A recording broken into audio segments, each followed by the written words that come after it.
Selamat pagi kita semua, saudara-saudara, shalom. Baik, mari kita buka kitab kita pada pagi hari ini. Saya akan bicara tentang satu tema dari bagian ketiga, yakni penindasan Tuhan adalah berkat. Sekali lagi, penindasan Tuhan adalah berkat. Mazmur 119 ayat 65 sampai ayatnya yang ke-72. Puji Tuhan. Baik, saya akan mulai firman Tuhan. Kebajikan telah kau lakukan kepada hamba-Mu, ya Tuhan, sesuai dengan firman-Mu. 66, saudara mulai.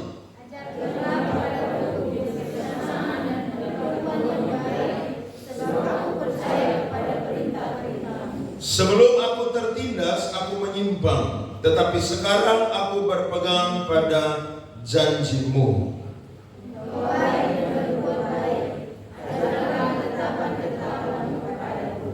Orang yang kurang ajar menodai aku dengan dusta, tetapi aku dengan segenap hati aku akan memegang titah-titah-Mu.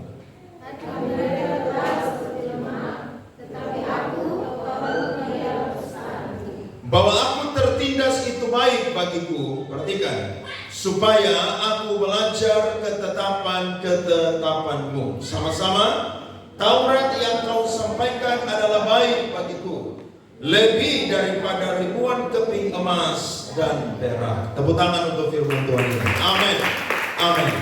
Setiap kali saya dan saudara mendengar nama daripada Raja Daud, maka yang ada di pikiran kita adalah hal-hal yang baik dan hal-hal yang juga tidak baik. Hal-hal yang baik adalah ketika Raja Daud masih menjadi seorang remaja pemuda, dia adalah seorang yang sungguh-sungguh mencetak banyak hal-hal yang menyenangkan hati Tuhan. Dia adalah orang yang suka memuji menyembah Tuhan. Dia adalah seorang pemain kecapi yang diurapi oleh Tuhan. Bahkan juga Daud adalah seorang gembala kambing domba yang tidak banyak, 2-3 ekor, tetapi dia setia dengan kepercayaan yang Tuhan beri. Dan yang luar biasa adalah Raja Daud adalah pahlawan yang berhasil mengalahkan seorang yang hebat dari Filistin yang disebut pahlawan Filistin, namanya adalah Goliat. Sehingga prestasi-prestasi daripada Raja Daud itu menghantar dia untuk ada di posisi yang top dalam kehidupannya, yakni usia 30 tahun dia menjadi raja. 7 tahun di Hebron dan 33 tahun ada di Yerusalem. Dia memimpin 40 tahun. Tetapi saudara-saudara, kita akan belajar juga atau mengingat juga bahwa Raja Daud itu ketika dia ada di zona berkat atau dia sudah mencapai puncak posisinya menjadi orang yang diberkati Tuhan, punya harta, punya tahta, punya istri, punya anak atau punya keluarga, justru di zona nyaman inilah Daud itu jatuh dalam dosa. Nah, saudara perhatikan, berkat itu kadang-kadang membawa saya dan saudara itu lupa akan Tuhan. Berkat itu kadang-kadang membuat saya dan saudara bukan tambah dekat dengan Tuhan, tapi tambah jauh dengan Tuhan. Berkat itu kadang-kadang buat saya dan saudara yang dulu ingat Tuhan sekarang lupa akan Tuhan. Jadi kadang-kadang berkat itu saudara, kalau tidak diterima dan dijaga dengan baik, membuat saya dan saudara lupa diri. Sehingga karena saya dan saudara lupa diri, membuat lupa akan Tuhan juga yang memberikan semua berkat dalam kehidupan kita. Makanya orang Kristen itu miskin itu juga adalah cobaan, sedangkan kaya juga adalah apa? Cobaan. Karena ketika dia miskin, bisa saja dia akan menyimpang dari Tuhan, karena dia merasa kecewa dengan keadaan dia yang ada dalam keadaan miskin. Tetapi orang yang diberkati atau orang yang kaya pun juga adalah pencobaan. Karena ketika dia sudah diberkati, kadang-kadang hatinya condong hanya kepada berkat tapi lupa kepada siapa pemberi dari berkat itu. Alkitab mencatat, waktu Daud saudara menjadi raja, maka dia mengalami satu kejatuhan yang sangat menista Tuhan, dan juga saudara sangat menghina firman Tuhan. Mari kita perhatikan firman Tuhan ini, 2 Samuel 12 ayat 9 sampai 15. Mengapa engkau menghina Tuhan dengan melakukan apa yang jahat di matanya? Uria orang Het itu kau biarkan ditewaskan dengan pedang. Istrinya kau ambil menjadi istrimu, dan dia sendiri telah kau biarkan dibunuh oleh pedang Bani Ammon. Oleh sebab itu, pedang tidak akan menyingkir dari keturunanmu. Ini konsekuensi sampai selama-lamanya, karena engkau telah menghina aku dan mengambil istri Uria orang Het itu untuk menjadi istrimu. Ayat 11, beginilah firman Tuhan, bahwasanya malapetaka akan kutimpakan di atasmu yang datang dari kaum keluargamu sendiri. Konsekuensi dosa yang kedua, aku akan mengambil istri-istrimu di depan matamu dan memberikannya kepada orang lain. Orang itu akan tidur dengan istri-istrimu di siang hari. 12, sebab engkau telah melakukannya secara tersembunyi, tetapi aku akan melakukan hal itu di depan seluruh Israel secara terang-terangan. Ayat 13, lalu berkatalah Daud kepada Natan, aku sudah berdosa kepada Tuhan. Dan Natan berkata kepada Daud, Tuhan telah menjauhkan dosamu itu, engkau tidak akan mati. Walaupun demikian, konsekuensi yang ketiga, karena engkau dengan perbuatan ini telah sangat menista Tuhan, pastilah anak yang lahir bagimu itu akan mati. Kemudian pergilah Natan ke rumahnya, dan Tuhan menulai anak yang dilahirkan bekas istri Uria bagi Daud, sehingga dia apa saudara? Sakit. Konsekuensi ada 3. Pedang tidak menjauh, istri-istri Daud akan ditiduri oleh anaknya sendiri yang bernama Absalom, dan yang ketiga adalah anak yang dikandung oleh Batseba, hasil persinahan daripada Daud, itu dibunuh oleh Tuhan.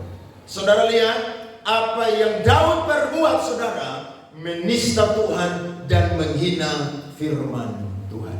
Dari sini kita juga belajar, sehebat-hebatnya orang beriman, dia pasti pernah ada di titik kelemahan dalam kehidupannya.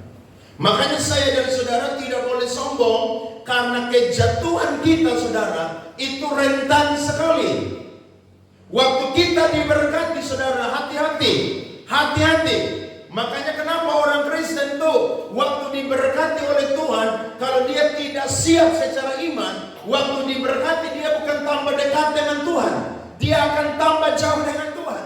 Dulu dia rajin gereja, setia beribadah, suka ada di rumah Tuhan, melayani Tuhan dengan giat. Tapi waktu sukses diberkati, hilang dari gereja, hilang dari pelayanan. Ditanya, kamu kemana? Saya sibuk.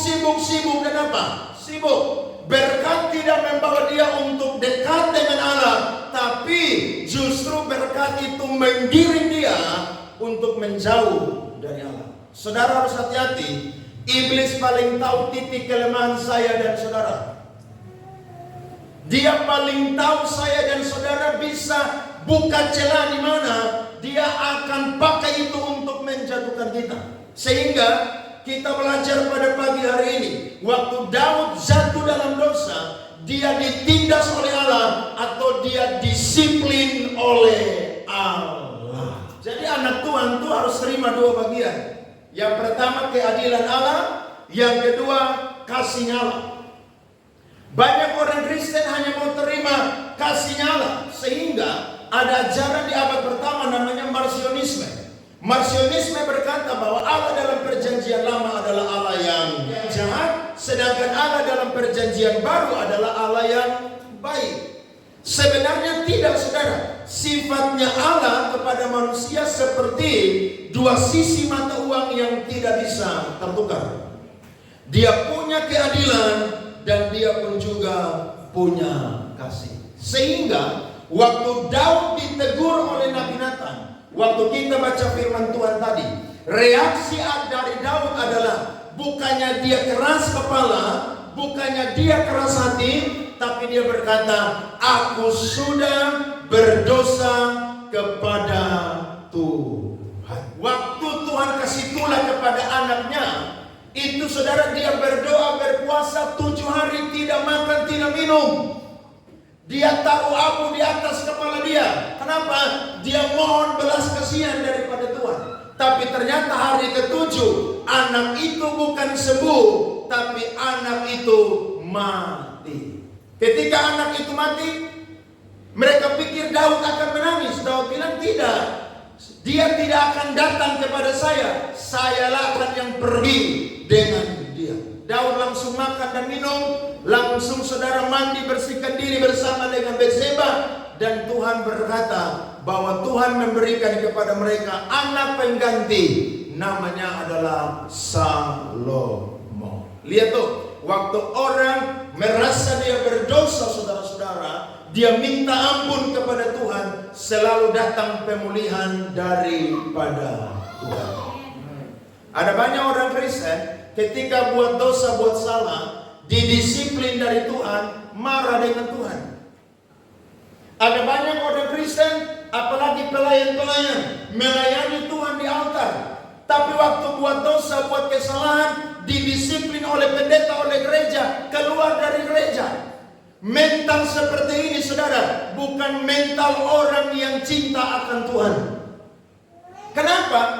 Karena kalau saudara kerja di kantor, saudara buat salah, bos disiplin saudara, saudara terima atau tidak? Pasti saudara akan terima.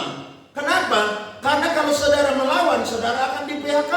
Saudara akan di PHK, saudara akan jadi pengangguran. Hanya untuk urusan perut, makan, minum, keuangan, saudara bisa tunduk kepada manusia. Nah, kalau saya dan saudara buat dosa dan Tuhan disiplin kita, saya dan saudara harus mau terima disiplin daripada Tuhan.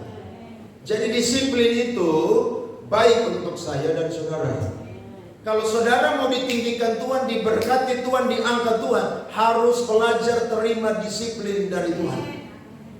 Daud waktu jatuh dalam dosa, saudara, dia terima disiplin dari Tuhan. Jadi kalau ada saudara yang pelayanan di sini, tiba-tiba saudara buat dosa, saya skorsing, saudara harus terima, ada amin. Kalau saudara tidak mau terima, tidak apa-apa juga. Tidak mau melayani, tidak apa-apa juga. Ingat, kan Tuhan yang butuh kita, saudara, untuk melayani. Kita yang butuh untuk melayani Tuhan. Jadi saudara yang bilang, gak ada saya, gereja gak jalan. Siapa bilang, bos? Lu gak ada, Tuhan bisa kirim orang dari Ethiopia sana datang untuk melayani di sini. Iya dong, Tuhan kan tidak pernah kurang stok orang.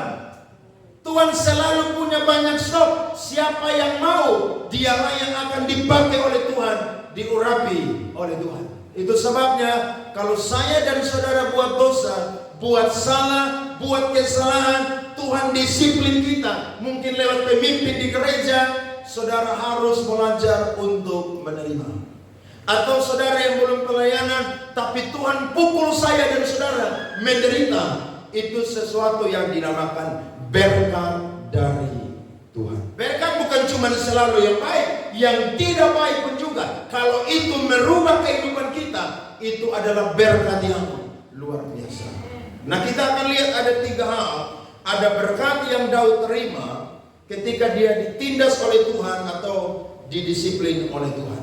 Yang pertama, disiplin dari Allah membawa Daud kembali kepada Tuhan dan firman-Nya. Saya waktu renungkan tentang Daud, saya ini baca tentang kehidupan Daud ini mungkin sudah puluhan kali, saudara. Karena dia tokoh favorit saya dalam Alkitab selain Tuhan Yesus Kristus. Daud kok bisa jatuh dalam dosa dengan, saudara, melupakan firman Tuhan. Padahal Alkitab berkata, dia bergaul dengan firman Tuhan, renungkan firman Tuhan itu apa? Siang dan malam.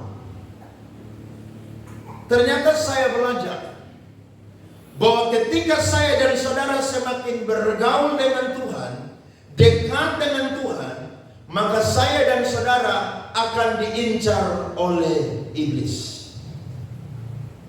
Karena saya dan saudara bukan sahabat iblis, bukan keluarganya iblis, tapi musuhnya iblis. Jadi kita datang gereja, ibadah, pelayanan, baca Alkitab, berdoa, rohani bagus. Saudara pikir iblis itu senang dengan saya dan saudara? Iblis paling tidak senang. Kenapa? Karena iblis mau buat saya dan saudara jatuh dalam dosa, sehingga dia dapat kawan nanti di neraka sana. Iya dong. Neraka itu kan Tuhan cipta untuk siapa? Untuk iblis. Tapi karena iblis tidak mau masuk sendiri di sana, dia pakailah nabi palsu lah, antikris lah, orang berdosa lah, yang tidak mau percaya dan bertobat. Selevel Daud saja yang renungkan firman Tuhan siang dan malam masih bisa menyimpang dari firman. Apalagi orang yang tidak pernah bergaul dengan firman Tuhan. Betul saudara? Jadi kita yang baca Alkitab tiap hari aja, aduh kita rentan jatuh dalam dosa.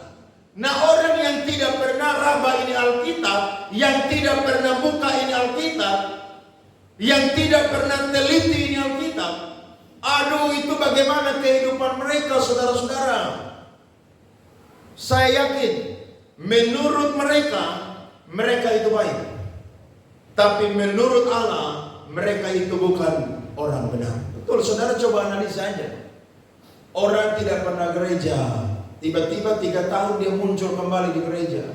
Pendeta tanya, kenapa baru gereja sudah 3 tahun? Usaha udah bangkrut pak. Nah, usaha bangkrut baru dia datang gereja. Iya kan? 1 tahun tidak pernah datang gereja. Pendeta tanya, kamu ini sudah hilang 1 tahun. Udah di PHK pak. Udah pengangguran jadi apa? Datang gereja. Manusia akan kembali kepada Tuhan ketika dia disiplin oleh Tuhan. Tapi kalau dia punya hati seperti siapa? Daud. Tapi kalau hatinya tidak seperti Daud, dia bukan akan kembali kepada Tuhan dan firman. Justru dia akan apa? Pergi jauh. Dia akan tinggalkan Tuhan, tinggalkan gereja, tinggalkan pelayanan. Sehingga apa? Murtad saudara-saudara. Dan ini tidak sedikit. Ada banyak anak Tuhan yang dulu melayani di altar saudara, dipakai oleh Tuhan, talenta karunia hebat. Tapi waktu buat dosa, didisiplin oleh Tuhan lewat pemimpin gereja saudara, murtad kembali kepada apa? Hidup yang lama. Firman Tuhan bilang orang model begini sama seperti apa? Sama seperti anjing kembali ke apa saudara? Kepada muntahnya. Babi yang sudah bersih tapi kembali mandi apa saudara? Lumpur. Bagaimana caranya? Harus bertobat kembali saudara-saudara kepada Tuhan. Tidak heran Yeremia bilang begini. Ratapan 3 ayat 39. Saudara dan saya perhatikan firman ini. Mengapa orang hidup mengeluh? Biarlah setiap orang mengeluh tentang apa saudara? Tentang apa? Jadi kebanyakan kita mengeluh akan apa? Kebutuhan hidup. Tapi firman Tuhan berkata, tidak boleh selalu mengeluh tentang kebutuhan hidup. Yang harus kita mengeluh tentang apa saudara? Dosa. Karena dosa saya dan saudara itu membawa apa? Kematian selama-lamanya di neraka sana. Jadi kalau kita mengeluh Tuhan, kenapa nih saya Tuhan selalu jatuh bangun dalam dosa? Tuhan tolong saya, pulihkan keadaan saya. Sehingga Daud pernah berkata di Mazmur 51 ayat 7 dan 9. Sesungguhnya dalam kesalahan aku diperanakan, dalam dosa aku dikandung ibuku. Ayat 9, bersihkanlah aku daripada dosaku dengan hisop, maka aku menjadi tahir. Basuhlah aku, maka aku menjadi lebih putih dari salju. Ini orang mau kembali kepada Tuhan. Mungkin hari ini saudara ada di gereja, tapi kerohanian saudara sedang jauh dari Tuhan. Saudara ini kering secara rohani. Saudara tahu hari Minggu hari gereja datang, tapi saudara tidak pernah lagi apa? Tiap hari di rumah tekun baca firman. Saudara punya jam-jam saat teduh dengan Tuhan sudah hilang. Saudara sibuk dengan pekerjaan, dengan karir, dengan kuliah, dengan kesibukan-kesibukan dunia, sehingga apa? Kepekaan saudara dengan Tuhan sudah mulai hilang. Saudara jangan jadi orang Kristen yang tampak dari luar rohani, tapi di dalam saya dan saudara sedang kering rohani. Hati-hati. Kalau sampai saya dan saudara demikian, kembalilah kepada Tuhan dan firman-Nya. Makanya saudara kalau ditegur oleh Tuhan dan dihajar oleh Tuhan, saudara itu anak yang sejati, saudara-saudara. Tapi saudara gak pernah gereja, Tuhan tidak tegur. Saudara tidak pernah kasih perpuluhan, Tuhan tidak tegur. Saudara tidak pernah baca Alkitab, Tuhan tidak tegur. Saudara tidak pernah berdoa, Tuhan tidak tegur. Saudara tidak pernah sibuk dengan urusan-urusan Tuhan, Tuhan tidak pernah tegur. Hati-hati, saudara bukan anak yang sesungguhnya. Anak yang sesungguhnya didisiplin oleh Allah. Ada amin? Harus dong, harus. Apakah Bapak jahat, saudara? Justru Bapak itu baik. Pemasmur bilang apa? Seperti Bapak sayang kepada anak-anaknya, demikianlah Tuhan sayang kepada apa? Orang-orang yang takut akan Dia. Status Bapak bukan saja sumber penyedia, tapi status Bapak adalah sumber untuk mendidik anak dalam kebenaran. Jadi kalau kita buat dosa, Tuhan pukul kita, berarti saya dan saudara anak. Kembali kepada Tuhan, kembali kepada firman. Yang kedua, berkatnya adalah disiplin dari Allah menyadarkan Daud bahwa dia adalah anak kesayangannya Allah. Nah, satu-satunya orang yang dapat gelar adalah orang yang berkenan di hati Tuhan di Alkitab adalah Daud. Apakah orang lain tidak dekat dengan Tuhan seperti Daud? Mereka dekat. Tapi Raja Daud ini berbeda, saudara. Kenapa? Karena waktu dia buat salah, dia bukan jauh dari Tuhan, tapi tambah apa? Tambah dekat dengan Tuhan. Nah, ini yang berbeda, saudara. Dia tahu bahwa dia adalah anak kesayangan daripada Allah. Kalau saudara sadar saudara anak, biar orang tua mau marah model seperti apapun, saudara akan tetap tinggal di rumah. Karena saudara anak sesungguhnya, anak kesayangan. Saudara tidak akan apa? Memberontak, tidak akan. Karena saudara tahu saya ini kesayangan. Dalam tradisi kita orang-orang dunia, anak bungsu itu pewaris harta orang tua. Berbahagialah yang bungsu. Tanda kutip laki-laki. Nah itu. Saya yakin itu anak kesayangan, sama seperti Yakub menyayangi siapa, saudara? Yusuf. Itu dibuatkan apa? Jubah yang maha indah, disayang, saudara-saudara. Nah, Daud ini sadar bahwa dia ini anak kesayangan Tuhan. Nah, anak kesayangan Tuhan, saudara, itu paling diperhatikan. Paling, saudara-saudara. Kenapa? Karena Tuhan itu detail, saudara-saudara, memperhatikan. Waktu Daud jatuh dalam dosa, berbeda dengan Saul. Saul itu pakai alasan, saya kan begini-begini, rakyat kan begini-begini. Sementara Daud bilang, aku sudah berdosa kepada Tuhan. Aku sudah menista Tuhan. Aku sudah menghina firman Tuhan. Tuhan mengerjakan yang baik dalam kehidupannya Daud. Sehingga Raja Daud ini bukannya jauh dari Tuhan, tapi dekat dengan Tuhan. Daud anak kesayangan, sehingga waktu dia jatuh, dia bukan jauh, tapi apa? Dia dekat hampiri Tuhan. Makanya dia bilang dalam Mazmur 57, semua Tuhan boleh ambil, tapi roh Tuhan dalam hidupku tidak boleh Tuhan ambil. Kenapa? Karena itu yang paling penting. Saudara dan saya harus sadar di hadapan Tuhan, kita anak kesayangannya Tuhan. Nah, kalau kita anak kesayangannya Tuhan, saya percaya kalau kita salah, dihukum oleh Tuhan. Tapi ganjaran Tuhan itu bukan suatu keburukan, tapi itu berkat dalam kehidupan saya dan saudara. Kenapa? Karena ganjaran dari Tuhan membawa kebaikan bagi saya dan saudara. Yang ketiga, disiplin dari Allah membuat Daud menjadi berhikmat. Waktu saya dan saudara baca tentang Daud hanya jatuh dalam dosa satu kali saja. Perhatikan 1 Raja-Raja pasal 1 ayat 1 sampai 4. Raja Daud telah tua dan lanjut umurnya, dan biarpun ia diselimuti, badannya tetap apa? Dingin. Lalu para pegawainya berkata kepadanya, hendaklah dicari bagi tuanku apa? Raja seorang apa? Perawan yang muda, bukan janda muda, perawan yang muda, untuk melayani dan merawat raja. Biarlah ia berbaring di mana, saudara? Pangkuanmu, sehingga badan tuanku raja menjadi panas. Maka di seluruh daerah Israel dicarilah seorang gadis yang cantik, dan didapatlah Abisag, gadis Sunem, lalu dibawa kepada raja. Gadis itu amat cantik, dan ia melayani, menjadi perawat raja dan melayani dia. Sama-sama baca 23. Tetapi raja tidak bersetubuh dengan dia.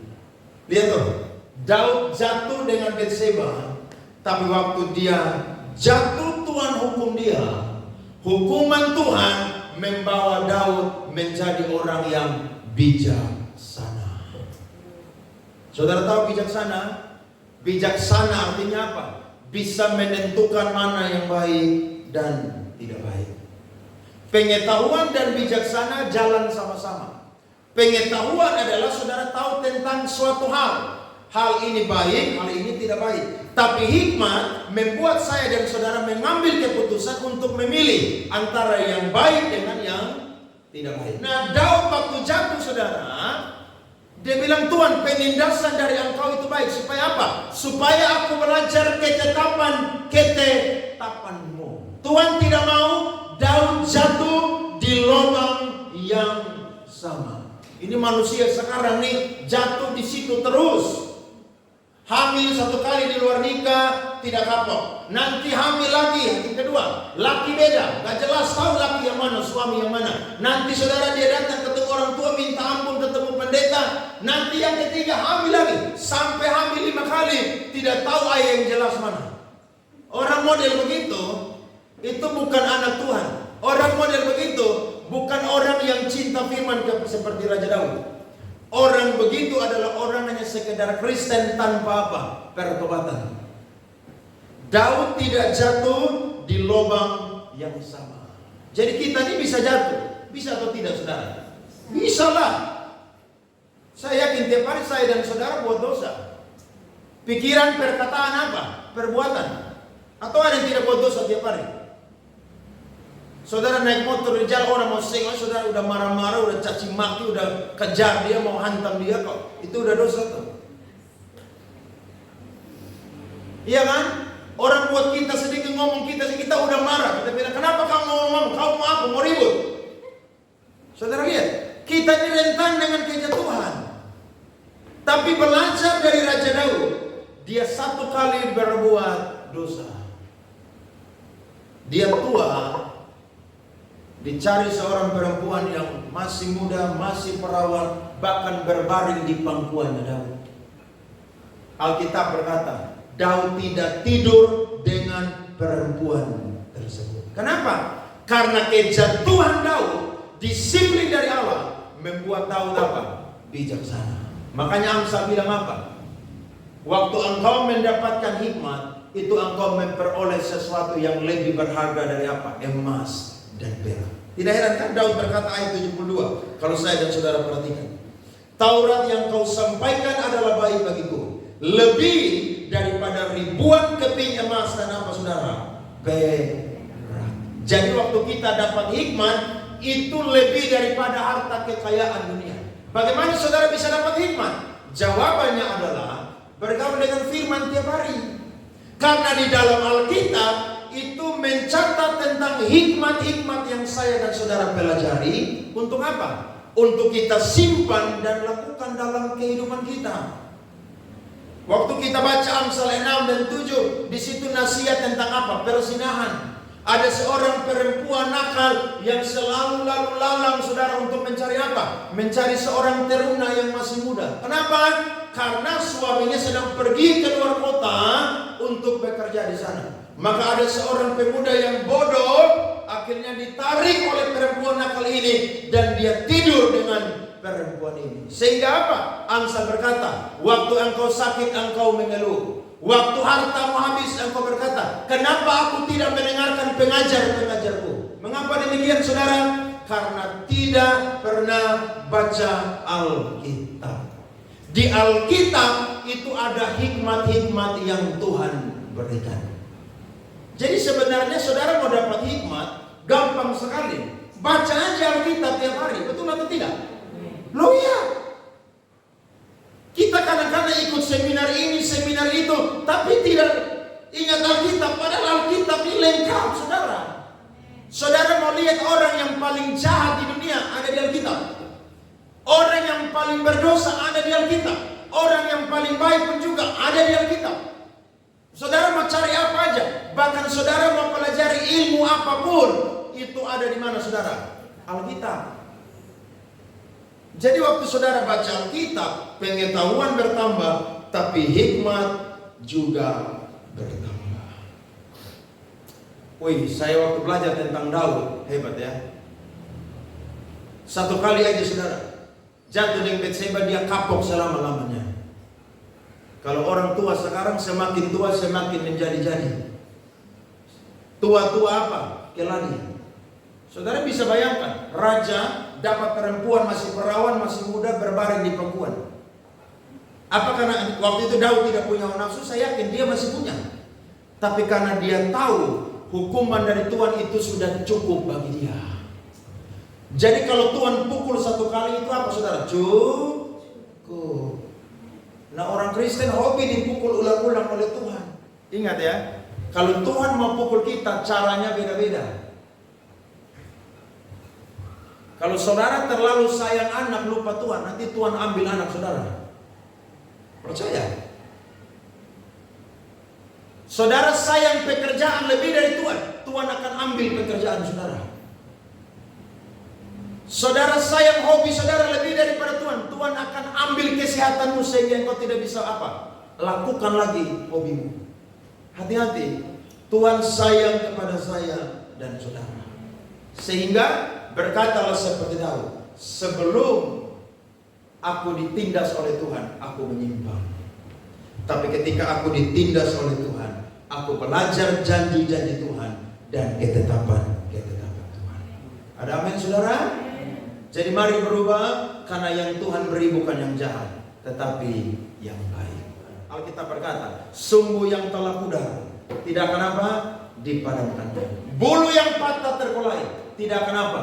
Dipatahkannya. Tapi dia akan tenun menjadi yang indah di mata dia dan mempermuliakan nama dia. Tuhan memberkati kita semua pagi ini dengan kebenaran firman Tuhan. Amin.